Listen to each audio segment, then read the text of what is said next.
CVT transmission forward clutch. For any automobile with a CVT transmission to move, the forward clutch has to be engaged.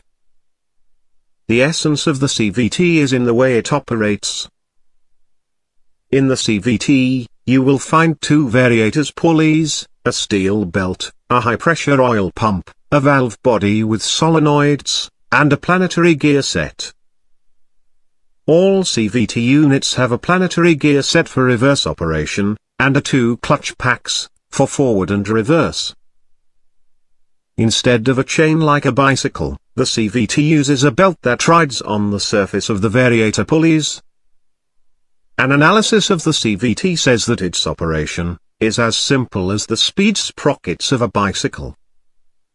To change ratios, the variator's pulleys shift their effective diameter. The primary pulley connects to the input shaft, through the forward clutch assembly, which applies in all forward ranges.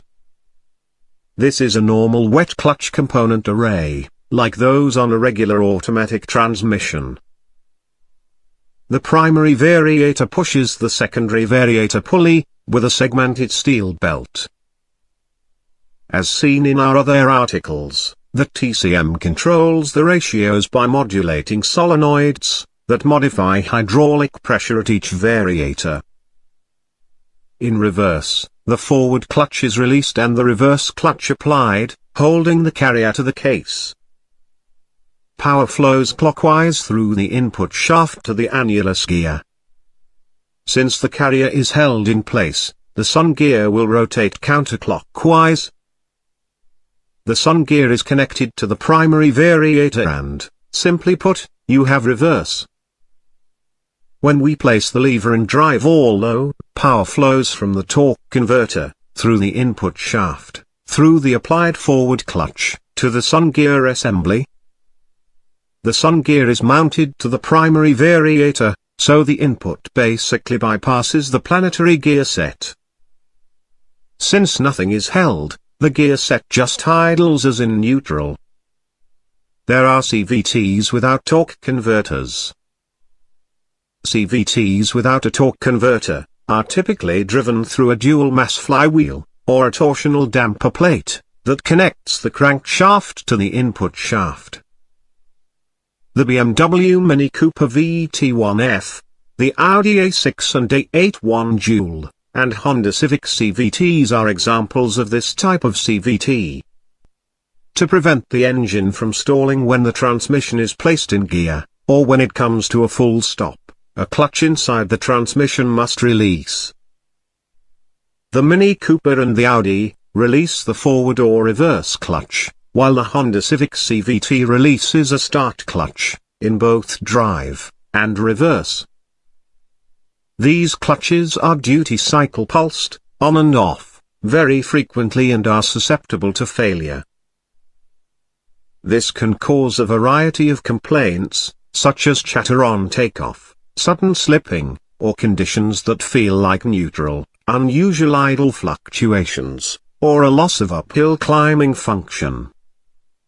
Audi and Honda offers an update package that increases the forward clutch size and amount of wet clutches to more friction clutch stacks, but it must also be accompanied by a computer e-flash that changes pressure and apply strategies. If the e-flash is not performed, the updated clutch pack will be damaged very quickly. Understand that a relearn procedure must also be performed anytime a new component is changed. On these CVTs, this step is ever more important, so don't skip it. Honda CVTs use a start clutch in place of a torque converter. This is different than other makers. The start clutch is located between the secondary variator pulley and the differential. This means that the forward clutch, and the reverse clutch, are not duty cycle pulsed on and off. When they are in apply, they stay applied all the time. The start clutch is the clutch that's pulsed on and off, disconnecting the torque motion to the differential, and rendering the transmission in a neutral state. This means that when the clutch fails, it affects both forward and reverse operation. So, when this Honda CVT feels like slipping, it's the start clutch that's faulty. Honda Civic CVTs have been on the road since 1996, and have been showing up in repair shops for the start clutch replacement. After the repair is completed, a stalling when the transmission is placed in gear can occur. This is normally caused by cross-connecting the internal wiring harness for the start clutch solenoid and the shift control solenoid. It's quite obvious that there are specific issues in diagnosing some model CVTs. A good place to start is to know which use a torque converter, and which CVTs do not, and those relearn procedures are very important.